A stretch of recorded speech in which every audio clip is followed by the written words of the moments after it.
Assalamualaikum warahmatullahi wabarakatuh. Salam sejahtera untuk kita semuanya. Hari ini hari yang luar biasa. Hari ini menjadi tolak ukur kita di titik awal untuk memulai sesuatu hal yang baik.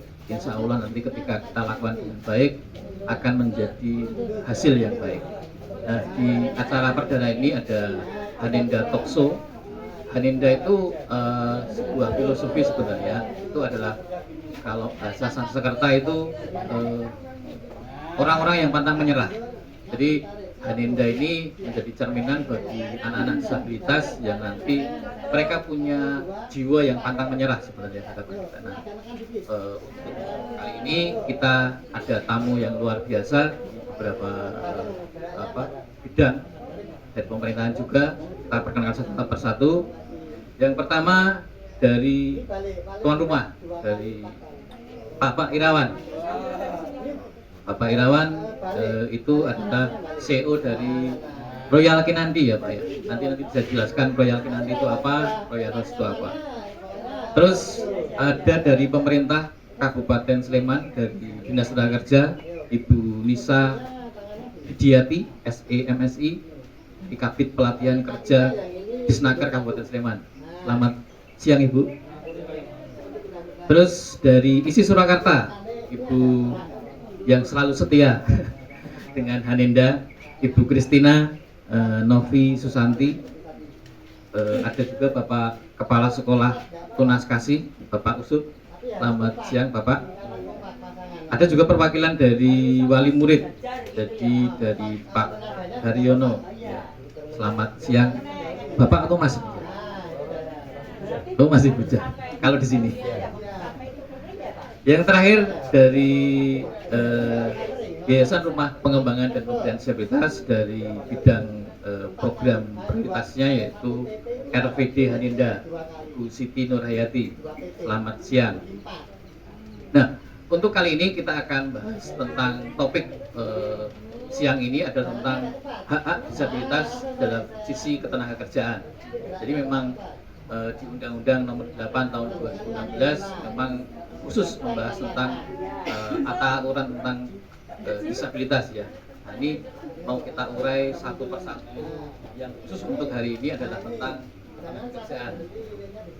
Nah, untuk memulai pembicaraan ini mungkin dari Pak Irawan bisa menjelaskan sedikit tentang apa itu Royal Kinanti, apa itu Royal House. Waktu monggo Bapak.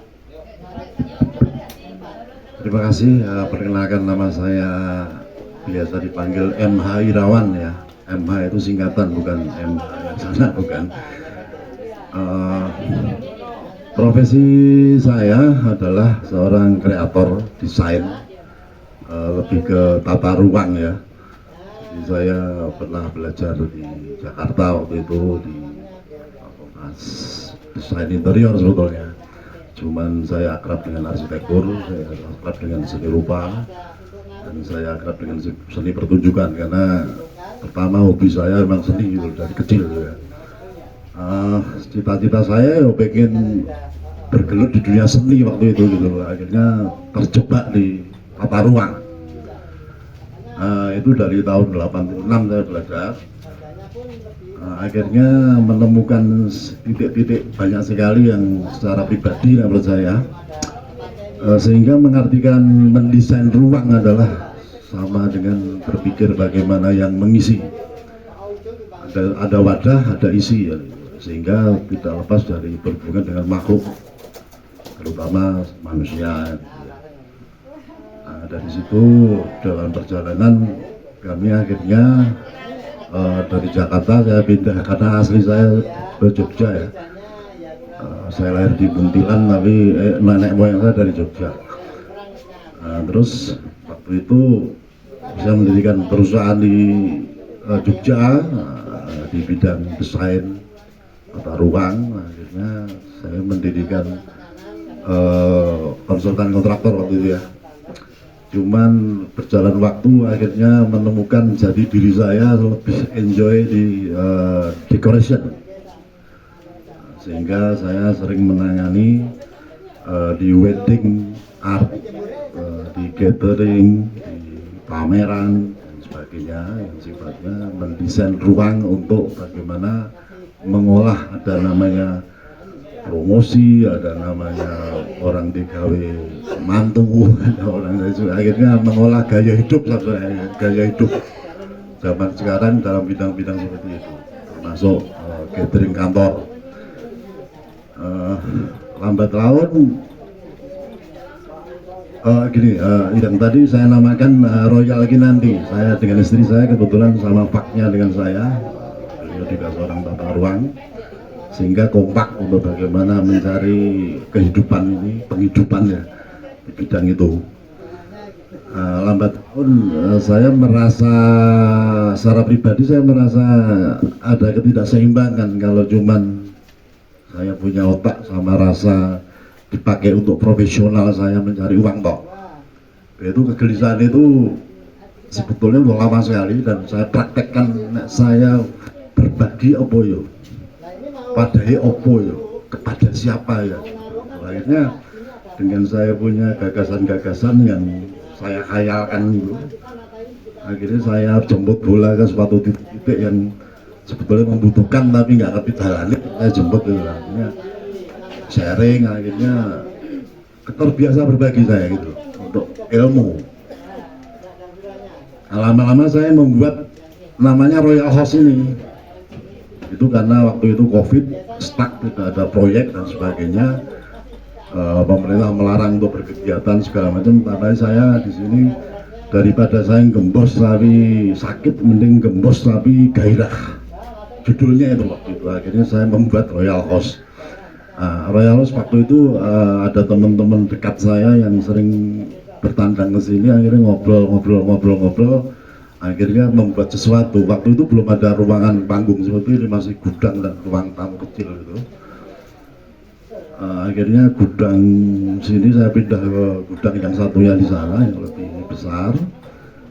Ini saya niatkan untuk bagaimana kita bekerja untuk sosial, karena waktu itu harus boleh duit, nggak ada lowongan project gitu ya.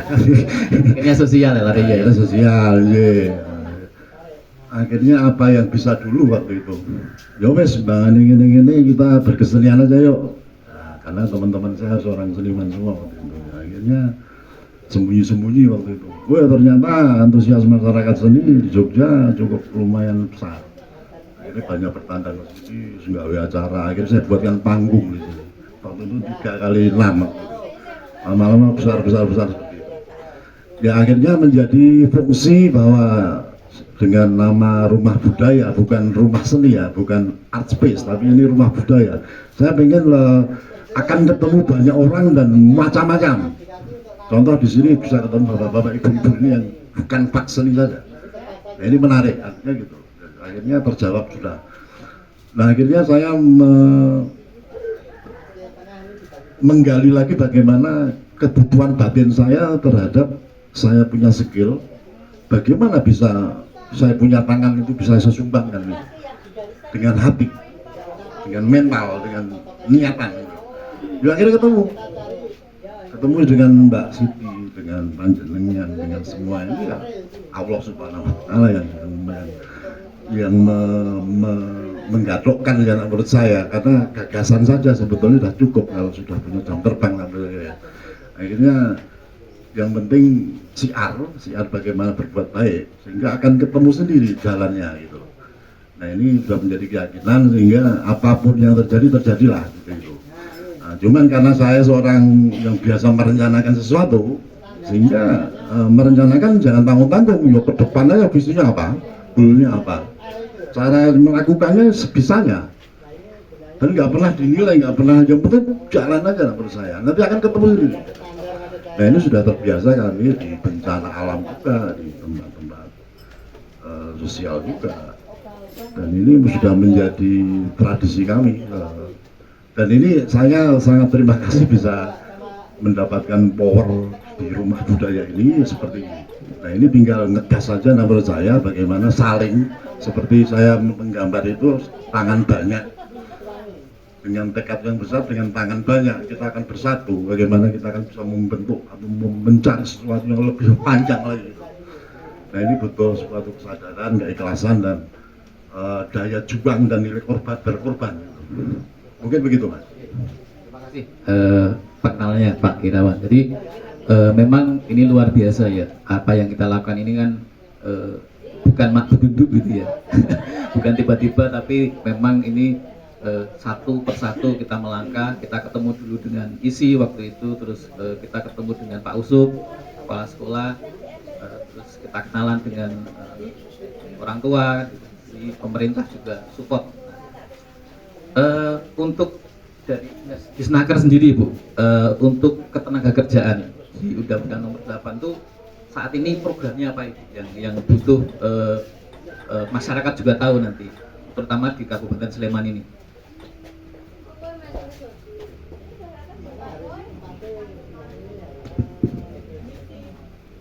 Terima kasih Mas Hendri. Ini kalau terkait dengan acara ini untuk teman-teman disabilitas, memang kita ketahui bersama pemerintah itu ada Undang-Undang Nomor 13 tahun 2003 tentang ketenagakerjaan yang mengamanatkan bahwa setiap tenaga kerja termasuk penyandang disabilitas berhak mendapatkan kesempatan yang sama dalam bekerja serta mendapatkan kondisi kerja yang layak. Dan juga di Undang-Undang Nomor 8 tahun 2016 tentang penyandang disabilitas juga disebutkan bahwa setiap penyandang disabilitas itu berhak mendapatkan pekerjaan tanpa diskriminasi.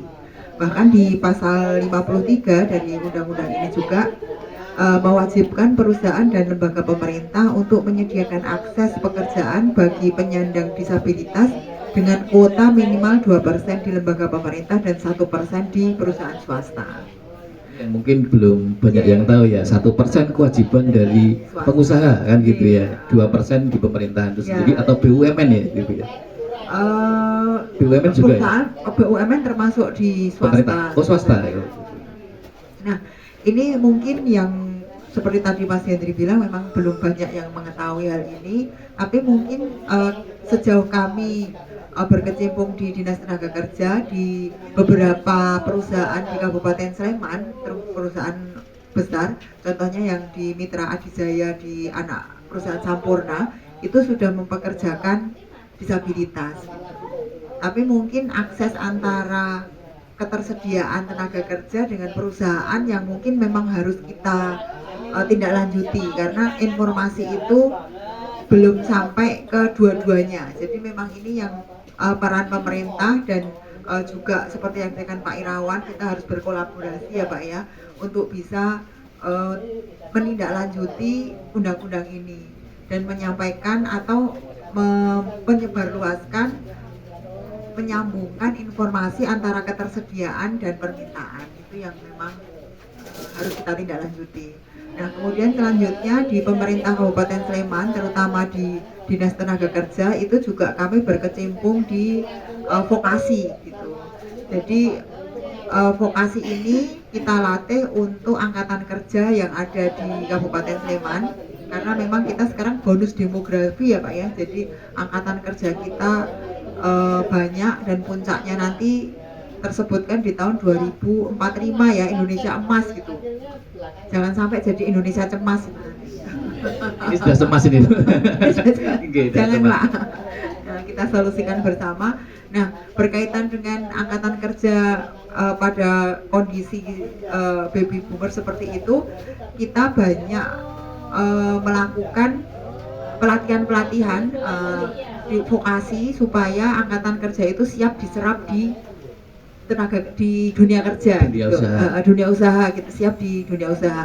Namun memang kita akui belum menyentuh ke disabilitas gitu, karena memang aksesnya kalau disabilitas di kabupaten itu baru terakses di dinas sosial. Kami banyak membantu, memang ada program untuk disabilitas, misalnya di pemberian kursi roda gitu, seperti itu. Dan sebatas pemberian alat ya, bukan akses untuk pekerjaan. Ya, memang kami akui itu belum ada akses untuk ke pekerjaan, walaupun untuk yang beberapa swasta sudah kami lihat memang sudah ada akses ke sana. Cuman untuk di Dinas Tenaga Kerja sendiri untuk pelatihan vokasi itu belum menyentuh ke disabilitas. Nah, mungkin nanti diperlukan kolaborasi antara dinas sosial, kemudian dinas tenaga kerja, dan juga semua aspek di masyarakat dan juga perusahaan untuk bisa meningkatkan akses disabilitas untuk bisa sampai ke mendapatkan pekerjaan yang layak, dan undang-undang ini bisa kita laksanakan dengan lebih baik lagi. Mungkin itu saja dari Pelatihan-pelatihan yang sudah dilakukan untuk tadi mendorong industri bisa itu apa, sudah ada programnya Iya, dari Dinas Tenaga Kerja sendiri kami punya setiap tahun itu kami punya program pelatihan gratis bagi angkatan kerja. Tentu saja itu bukan sekolah, bukan bekerja gitu. Jadi memang benar-benar angkatan kerja. Itu kami menyelenggarakan pelatihan gratis bekerja sama dengan LPK yang sudah punya izin di Kabupaten Sleman. Nah, itu bagi para angkatan kerja itu bisa melihat informasinya di websitenya Dinas Tenaga Kerja. Nanti di situ akan terlihat di tahun ini ada pelatihan apa saja dan LPK apa saja. Begitu juga di BLK, itu juga kami selenggarakan pelatihan yang gratis gitu. Cuman karena keterbatasan akses dan banyaknya angkatan kerja, tentu saja ketika itu ada seleksinya, nanti mendaftar, kemudian ada seleksi, dan ketika sudah diizinkan lolos seleksi dan ikut, nanti bergantian, jadi tidak bisa diulang. Kemudian untuk angkatan kerja yang mempunyai kakak miskin itu juga bisa mendaftar di LPK untuk kemudian LPK-nya membuat proposal yang diajukan ke dinas sosial. Nah, itu nanti juga ketika verifikasinya lolos, para angkatan kerja itu bisa mendapatkan pelatihan gratis juga di LPK. Bahkan pelatihan-pelatihan itu nanti kita lanjutkan dengan adanya pemagangan. Magang di dunia industrinya, perusahaannya. Iya, magang di dunia industri kami sediakan, kami kerjasamakan dengan dunia industri, dan bahkan magang itu nanti ada uang sakunya gitu.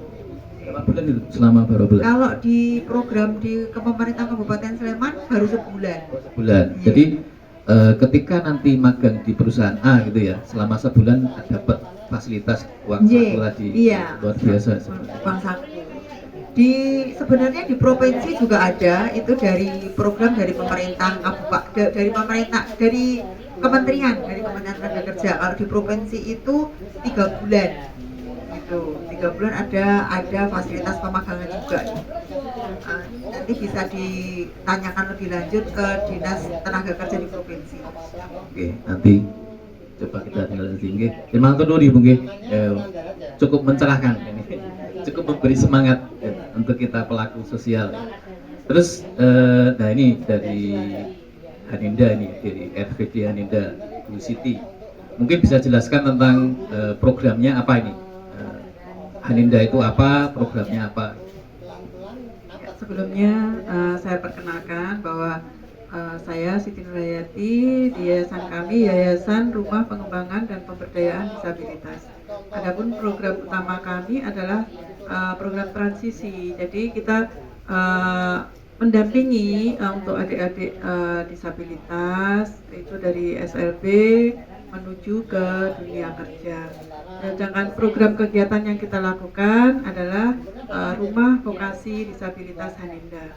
Di dalam Rumah Vokasi Disabilitas Haninda ini kita ada beberapa program, diantaranya adalah perfilman, yaitu kita memberikan pelatihan buat adik-adik disabilitas untuk berproduksi di dunia film atau ikut berkecimpung di dunia entertain. Di situ tidak hanya orang normal yang bisa terjun ke dunia entertain, ternyata anak-anak difabel juga punya potensi untuk ikut berkecimpung langsung di dunia entertain. Selain itu kita juga bekerjasama dengan di entertain, kita bekerjasama juga dengan PARTI, Persatuan Artis Film Indonesia, yang juga ikut mensupport kegiatan-kegiatan di vokasi perfilman. Di situ kedua kita ada Rumah Vokasi Batik, ketiga kita ada rumah vokasi boga. Samping itu kita juga ada rumah vokasi seni dan budaya. Dan yang terakhir ini sangat sangat kita intens di khususnya di Jogja, yaitu rumah vokasi Reksa Bumi. Di situ adalah peran serta disabilitas dalam menjaga lingkungan, dan program kegiatan kami adalah pengolahan sampah menjadi energi. Nah, itu adalah salah satu kegiatan rumah vokasi disabilitas Haninda yang saat ini kita jalankan. Oke, terus hubungannya apa ini? Nah, ini kan sudah ada pemerintah ya, ada pemerintah yang tadi ada program bagus sekali. Artinya dari program tadi itu kan dari program transisi itu bisa menghubungkan kan nanti dari anak-anak disabilitas sampai ke perusahaan-perusahaan tadi gitu. Ya, harapan kita ke depan adalah supaya rumah vokasi disabilitas Haninda ini bisa link and match dengan dunia kerja, bisa mencocokkan. Jadi saat ini yang terjadi, yang menurut pengalaman penelitian kami atau kita survei di beberapa itu banyak juga perusahaan swasta itu yang membutuhkan tenaga, dan sebenarnya anak-anak disabilitas juga punya kemampuan untuk bekerja di swasta tersebut, tapi mereka tidak tahu mau kemana. Mereka mau mencari tenaga kerjanya di mana, anak disabilitasnya juga mau memasukkan lamaran juga kemana. Samping itu kalau dari sekolah itu langsung ke dunia kerja, itu anak-anak disabilitas tanpa ada pendampingan juga akan mengalami kesulitan. Nah, peran kami di rumah vokasi ini adalah memberikan pelatihan sekaligus pendampingan supaya mereka bisa sesuai dengan apa yang dibutuhkan oleh perusahaan. Jadi seperti contohnya, misalkan perusahaan A dia membutuhkan tenaga untuk administrasi. Nah, ini ada adik-adik kita yang bisa administrasi, tapi kita akan memberikan pelatihan yang sesuai dengan yang mereka butuhkan. Mereka misalkan butuhnya untuk accounting. Nah, itu kita akan memberi pelatihan, accounting itu seperti ini. Jadi ketika mereka masuk ke dunia kerja, mereka tidak bingung, karena seperti kita ketahui bahwa anak-anak disabilitas itu sensitifnya tinggi. Jadi apabila mereka melakukan kesalahan sedikit, sebenarnya tidak dimarahin, tapi mereka langsung down seperti itu. Jadi sebelum mereka masuk ke dunia kerja, kita akan memberikan apa sih yang dibutuhkan oleh soft skill berarti ya. Ya, seperti itu. Jadi ketika masuk mereka sudah begitu dengan apa yang dibutuhkan. Oke, makasih. Nah, ini yang paling utama nih dari Pak Usup nih. Selama ini Pak Usup, apa yang diajarkan di sekolahan? Apakah itu apa yang diajarkan sekolahan itu nanti bisa berhubungan dengan kebutuhan industri, kebutuhan pekerjaan gitu? Apa saja, terus vokasionalnya apa saja yang sudah ada di SLB Tunas Kasih ini? Oke, terima kasih. Untuk yang berkaitan dengan keterampilan anak di SLB Tunas Kasih Tonoharjo itu memang ada beberapa keterampilan yang tujuannya adalah untuk mempersiapkan anak bisa mandiri. Salah satunya ada keterampilan pertanian, keterampilan boga, keterampilan kriya, kemudian ada juga TI, teknologi informasi. Jadi memang dari sekolah itu program yang sudah ada itu kita lihat anaknya, kita asesmen dulu. Jadi asesmen itu di awal sudah kita lakukan, kira-kira anak ini bisa hobinya atau bakatnya kemana. Jadi kalau kira-kira ini anak pinter TI ini, bisa untuk TI, dia nanti kita arahkan ke keterampilan TI. Kemudian anak ini sukanya pertanian, bapaknya petani, nah itu nanti kita arahkan ke keterampilan pertanian. Jadi untuk jenis keterampilan itu diawali dengan asesmen awal, kemudian juga dilihat dari latar belakang anak maupun bakat minat anak, gitu Pak. Di usia berapa mereka biasanya sudah sudah mulai tertata gitu? Oke, untuk kebijakan keterampilan itu untuk SLB Tunas Kasih Donado itu dimulai dari ketika dia masuk SMP. Iya, berarti SMP sudah mulai diarahkan, gitu ya, diarahkan sesuai dengan minat bakat Ya, mereka. betul sekali. Betul. Kendalanya Pak nih, ketika mencari gurunya atau mendatangkan itu kan otomatis kan mereka juga adaptasi kan di situ kan. Nah itu apa yang menjadi kendalanya? Kendalanya secara umum sebenarnya ya tidak terlalu berat. Dalam artian karena sudah kita awali dengan asesmen, kemudian dilaksanakan. Tetapi gini, misalnya contoh kendala misalnya, kita sudah punya alat mesin jahit. Ternyata anak-anak setelah kita asesmen nampaknya untuk ke arah mesin jahit kurang berminat mungkin. Kemudian juga dari sisi kemampuan tidak mungkin ke arah yang lain. Nah, itu jadi alat yang sudah kita punya akhirnya ada yang nganggur gitu. Sementara anak sekarang suka TI nih, berarti yang dulu jahit ternyata sekarang ngetrennya ke TI gitu. Jadi memang ada beberapa alat yang seharusnya di SLB itu punya banyak alat dan nanti disesuaikan dengan minat bakat anak gitu. Oke, terima kasih Pak Usut. Nah ini Pak Haryono selaku perwakilan dari orang tua, mungkin bisa memberikan pengalaman lah selama dengan teman-teman orang tua, bagaimana di sekolah, bagaimana, terus harapan ke depan tuh anaknya mau seperti apa? Coba Mas Haryono. Baik, terima kasih. Sebelumnya perkenalkan, nama saya adalah Haryono. Saya kebetulan di sekolah saya wakil ketua komite dan juga ketua 1 paguyuban wali murid. Sebetulnya kalau harapan kami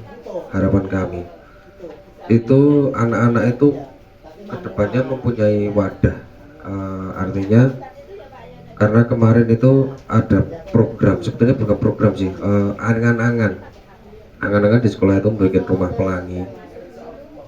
Itu sampai saat ini belum tercapai. Nah, oleh karena itu saya terima kasih sekali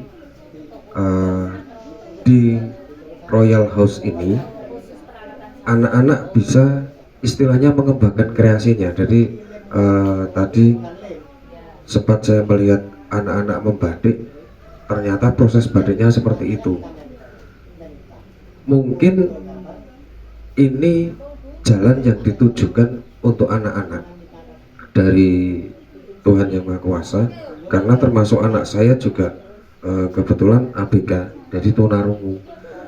Saya kemarin sempat bingung juga sebelum bertemu dengan yayasan ini. Saya kemarin sempat bingung juga. Ini anak saya sudah masuk ke SMP. Kalau kebetulan di sekolah memang ada program TI dan juga mungkin ada keterampilan batik juga. Namun kelihatannya agak berbeda. Batiknya yang di sekolah sama yang di sini itu berbeda. Mungkin kalau beberapa anak yang bisa masuk ke TI kedepannya bisa secara gamblangnya dipekerjakan di instansi maupun ke tempat-tempat yang lain yang ada hubungannya dengan teknologi dan informasi. Sedangkan untuk anak-anak yang mungkin kurang tertarik dengan TI, karena ini ada program batik, mungkin kedepannya bisa secara gampang aku tak gawe usaha sendiri di rumah, mungkin seperti itu. Tapi tidak menutup kemungkinan juga dari Disnakertran, kami mengharap seandainya nanti suatu saat ada program khusus untuk anak-anak yang berkebutuhan khusus di samping dari sini, ini ada anak berkebutuhan khusus, nanti barangkali anak-anak sudah bisa membatik, bisa dipromosikan. Ini anak-anak dari sini, dari sekolah ini kita masukkan ke pabrik batik atau gimana. Itu mungkin harapan kami. Yang jelas kami juga sekali lagi mengucapkan terima kasih yang sebesar-besarnya kepada semua pihak yang telah berkenan mengundang anak-anak kami ke rumah ini. Mudah-mudahan kedepannya Tuhan memberikan jalan yang terbaik untuk anak-anak kami. Karena jujur Bapak Ibu, ini yang hadir di sini sebagian besar ini adalah anak tunarungu wicara. Hanya ada beberapa yang tunagrahita, ada autis, ada tunagrahita. Namun kebanyakan yang hadir di sini ini adalah anak-anak tunarungu wicara. Jadi kebetulan tadi saya sempat ngobrol sama teman di sana, itu juga agak kerepotan juga karena tadi Pak Heru mungkin menjelaskan di anak-anak atau Pak Wali menjelaskan anak-anak, karena itu anak tunarungu wicara.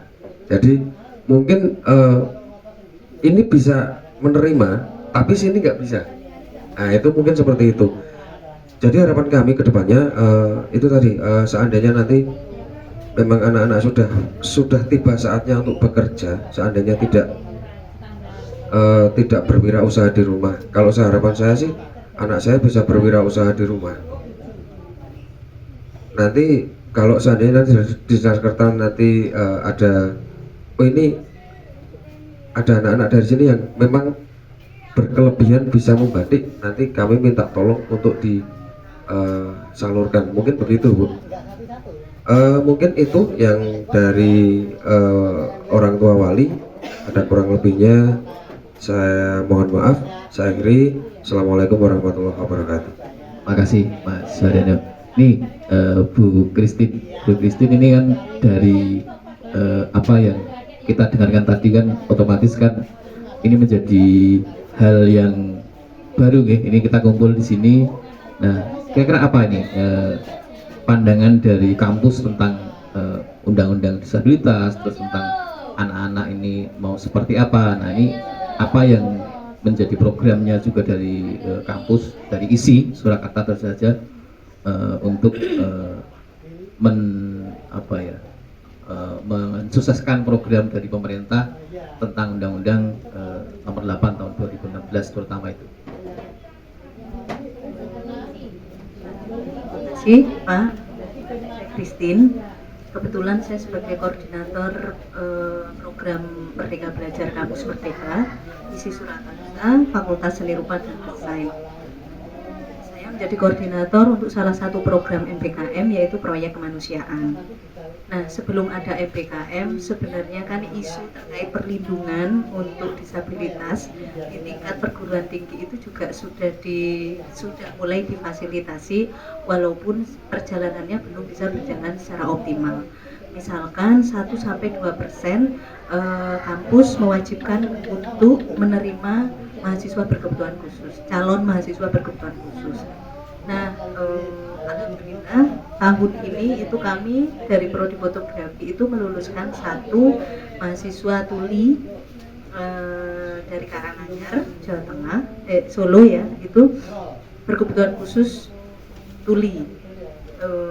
Dalam hal ini saat ini Mas Rian sudah bisa beraktivitas wira swasta di rumah dengan membuka studio foto bersama tim-tim yang lainnya. Tentunya hal ini menjadi kebanggaan kami juga untuk bisa meluluskan, karena kami para pengajar sendiri juga belum memiliki keahlian dalam berkomunikasi dengan teman-teman berkebutuhan khusus ataupun alat-alatnya, walaupun pemerintah sudah membuat kebijakan seperti itu. Jadi kebijakan ini memang belum bersifat efektif untuk mengimplementasikan.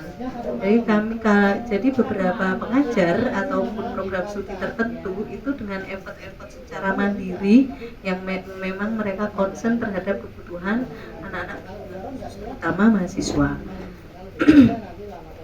Biasanya kami juga bekerja sama dengan beberapa mitra seperti yayasan YPAC itu ya, yayasan dan termasuk YRP 2D untuk penyediaan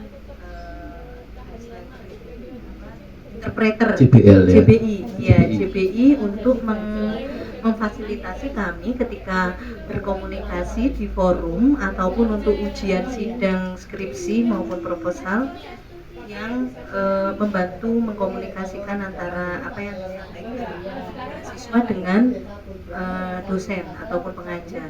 Namun saat ini kampus sendiri juga belum punya biaya untuk menyewa JBI ataupun belum punya kemampuan mengajarnya itu ketika di proses pembelajaran harian. Nah, untungnya mahasiswa yang masuk itu memang intelijensinya tinggi, jadi mereka sudah bisa menerima dengan bacaan visual dan bibir. Nah, jadi namun kurang interaktif karena mahasiswa lebih bisa menerima, tapi dosennya tidak bisa mengerti apa yang dimaksudkan mahasiswa kecuali dengan media misalkan WhatsApp atau pakai catatan begitu. Nah, itu yang terkait dengan program pertama dari kebijakan Undang-Undang Nomor 8 tahun 2016 tadi. Turunan dari undang-undang itu adalah Permendikbuddikti tahun 2023 nomor 48 kalau tidak keliru. Itu bahwasannya pendidikan tinggi memang harus memfasilitasi untuk mahasiswa yang berkebutuhan khusus. Nah, baru-baru ada program MPKM.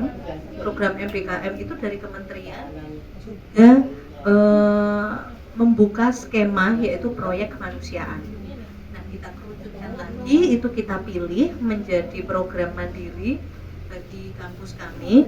Untuk program itu juga dibuka. Nah, kebetulan ini sudah tahun ketiga, bukan tahun ketiga, semester ketiga. Jadi sudah 3 semester kita menjalankan program proyek kemanusiaan di MPKM. Ini mahasiswa mengikuti secara mandiri, submission secara mandiri untuk program itu dan dikonversi selama sebanyak 20 SKS.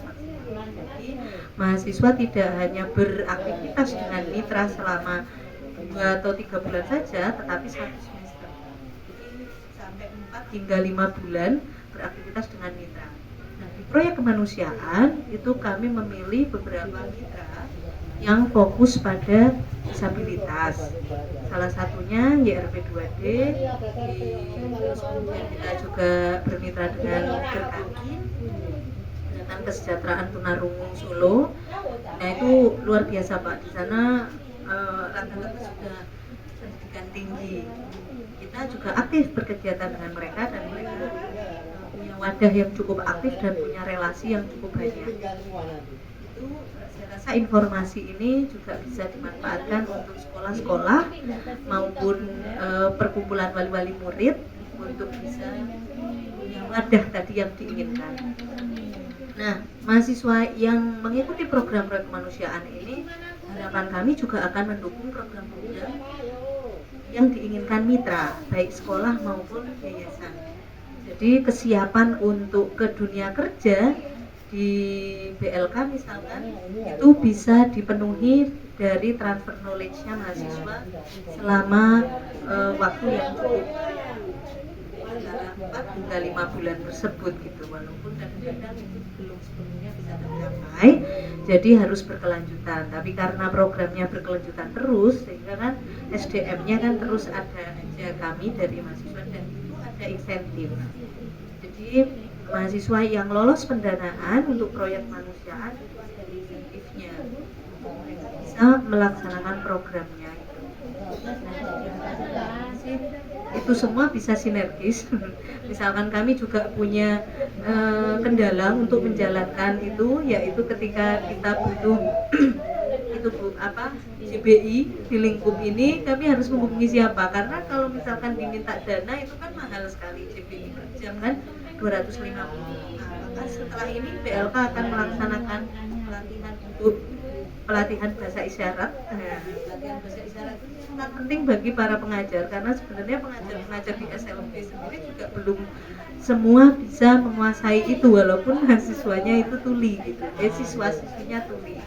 Nah, seperti itu Dan kami pun juga akan berupaya untuk menampung apa yang dibutuhkan oleh masyarakat melalui kegiatan pembelajaran PPKM maupun pengabdian dosen, pengabdian bagi masyarakat oleh para dosen yang itu wajib dilakukan selama 1 semester. Jadi biasanya itu teman-teman dosen menghubungi saya untuk minta karena yang butuh pengabdian gitu. Jadi itu menjadi informasi juga saya untuk sampaikan kepada rekan-rekan lainnya untuk mengimplementasikan tugas dosen selama 1 semester. Tidak hanya pengabdian, juga ada penelitian dari aktivitas pembelajaran berkembang menjadi aktivitas penelitian dosen dan pemberdayaan pengabdian dosen juga di masyarakat, terutama di Terima kasih Bu Christine. Ini semakin menarik. Nah, Bu, saya masih pengen tahu tentang Disnaker. Sejauh ini apa yang dilakukan oleh Disnaker untuk mendorong dunia usaha, dunia industri untuk taat tadi loh, yang 1%, 2% untuk itu. Apa ini program yang memang bisa mendorong mereka, ayo perusahaan ini ada kewajiban ini gitu.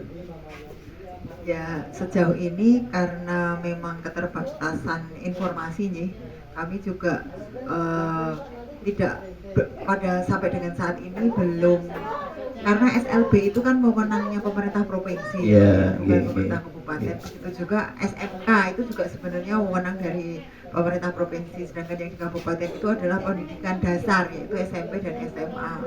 Gitu. Jadi memang kalau di Dinas Tenaga Kerja Kabupaten Sleman untuk mendapatkan akses angkatan kerja di Fabel itu juga belum ada. Kemudian kalau mengawasi perusahaan itu kita biasanya memberikan apresiasi kepada perusahaan-perusahaan yang sudah mempunyai tenaga kerja di Fabel. Wujudnya apa itu Bu? Wujudnya apresiasi? Wujudnya ya kita sering mengadakan acara di situ gitu untuk misalnya kerjasama. Kita juga punya pelatihan, kita itu kan punya dana, kalau yang mempekerjakan di Fabel itu sejauh ini kan Mitra Jaya Abadi di anak perusahaannya Sampurna itu. Nah di situ itu juga mendapatkan dana bagi hasil dana itu apa namanya? Cukai ya, betul, cukai tembakau ya. Nah di cukai tembakau itu kita mengadakan pelatihan juga untuk para karyawan supaya mereka berdaya, tidak hanya tergantung bekerja di perusahaan. Berarti karyawannya aja juga dilatih, itu wujud apresiasinya ya? Iya, wujud apresiasinya. Terus kemudian kita di situ mengadakan bazar UMKM-nya dari hasil pelatihan dana bea cukai itu. Seperti itu yang kita lakukan, baru sebatas mengapresiasi, karena itu tadi informasi angkatan kerja di Fabel juga akses kita terbatas.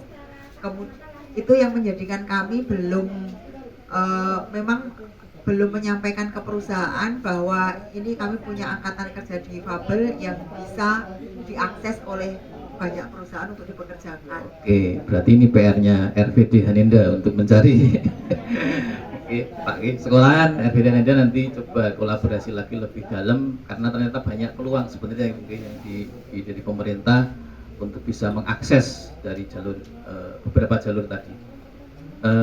Nah ini Pak Irawan, dari sisi perusahaan itu biasanya tuh mungkin ketika ingin mempekerjakan disabilitas mungkin ada pandangan aku tersentuh atau apa itu dari apanya biasanya sampai Bapak bisa aku pengen ini ada pelatihan di sini, itu faktor apa biasanya perlu ditularkan ke pengusaha-pengusaha yang gitu. Menurut saya mudah sih ya, cuma berbagi gitu sebetulnya kan mudah ya, cuman enggak segampang itu sebetulnya. Kalau enggak pernah latihan membagi itu harus itu atau memberikan itu ragu-ragu tak bagi itu sampai terus kita kaget enggak segala macam. Makanya Ya untung aja saya dulu udah lama melakukan sesuatu sehingga punya pengalaman banyak. Kadang-kadang memberi itu yang menerima juga nggak terima juga bisa terjadi gitu. Sehingga harus ada strategi taktis dan namanya strategis. Kebetulan saya kepekaan saya di perencanaan sehingga saya batin itu sudah ada sesuatu bayangan bahwa ini nanti bisa begini loh, bisa begini loh, bisa begini. Nah itu mungkin perbedaannya di situ ya. Ya sebetulnya ditunjang dengan sebuah keyakinan aja menurut saya, karena saya punya keyakinan gitu dan punya kewajiban menurut saya sebagai orang muslim saya, walaupun masih seperti ini kan punya punya sesuatu yang ingin saya buktikan gitu loh, sehingga Allah alam aja, ikhlas aja gitu loh. Sehingga kalau saya sih sudah ya ngajak beberapa temen yang sifatnya punya power segala macam. Nah ini nah, seperti ini gimana? Coba akan ketemu ini. Ada yang langsung tertarik. Aku tak melu pak, misalnya gitu. Itu dari berbagai macam. Ada yang punya tempat, ada yang punya power komunikasi. Gitu, ya.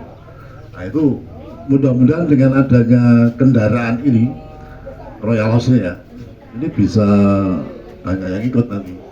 Terus ada juga objek yang harus kita garap gitu loh. Sehingga ya kalau mau ngobrol itu mungkin 2 hari nggak selesai mas, saya gimana perencanaan.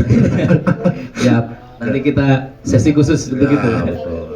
Oke, terus Pak Usup nih, Pak Usup, harapannya apa nih Pak Usup untuk anak-anak kedepannya setelah mereka lulus, terus setelah yang diajarkan tadi seperti itu, terus harapannya apa?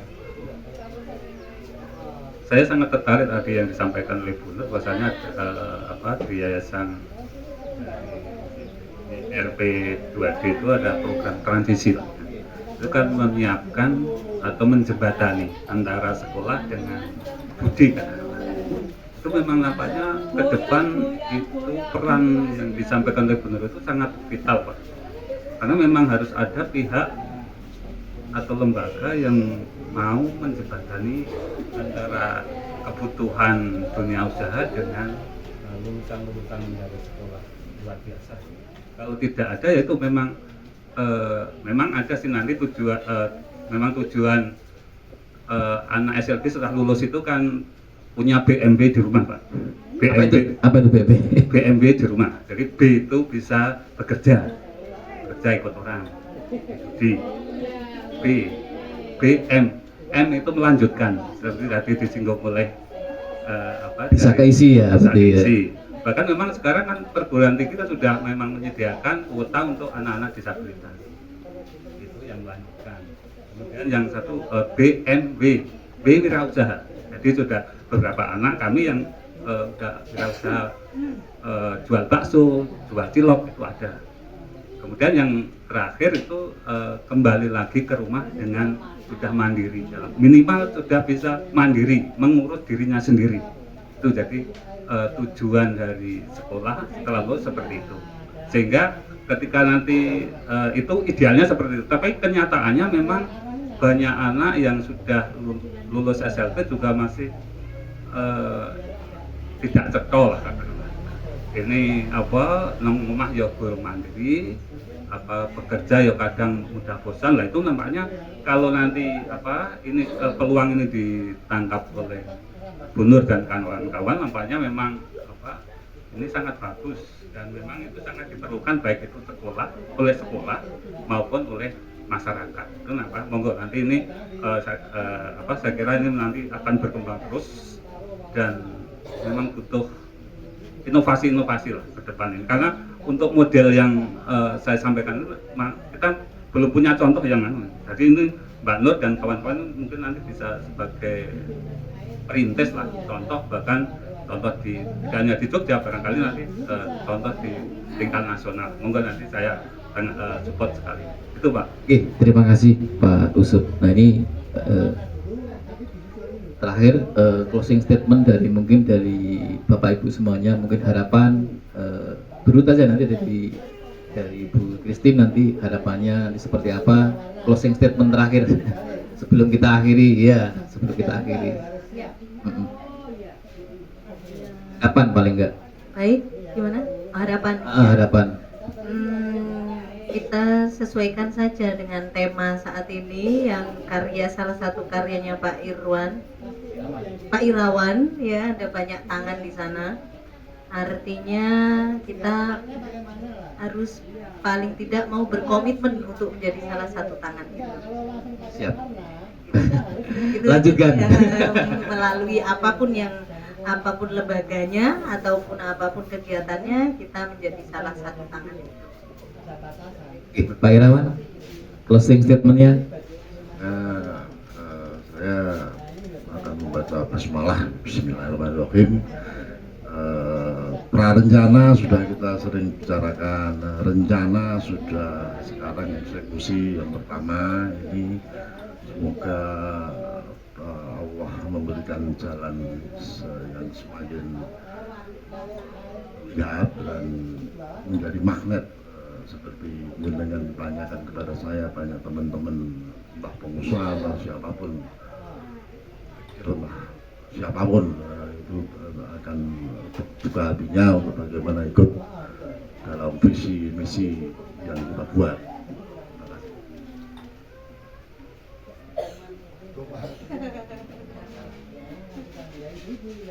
Di Rumah Vokasi Disabilitas Haninda, kami berharap bahwa ke depan dengan support dari berbagai pihak itu kami bisa menjadi wadah bagi teman-teman disabilitas untuk bisa melanjutkan karya mereka, bisa bermandiri baik sebagai entrepreneur maupun sebagai karyawan di instansi maupun di pemerintahan, seperti itu. Statementnya Bu dari pemerintah nih, kita tunggu ini.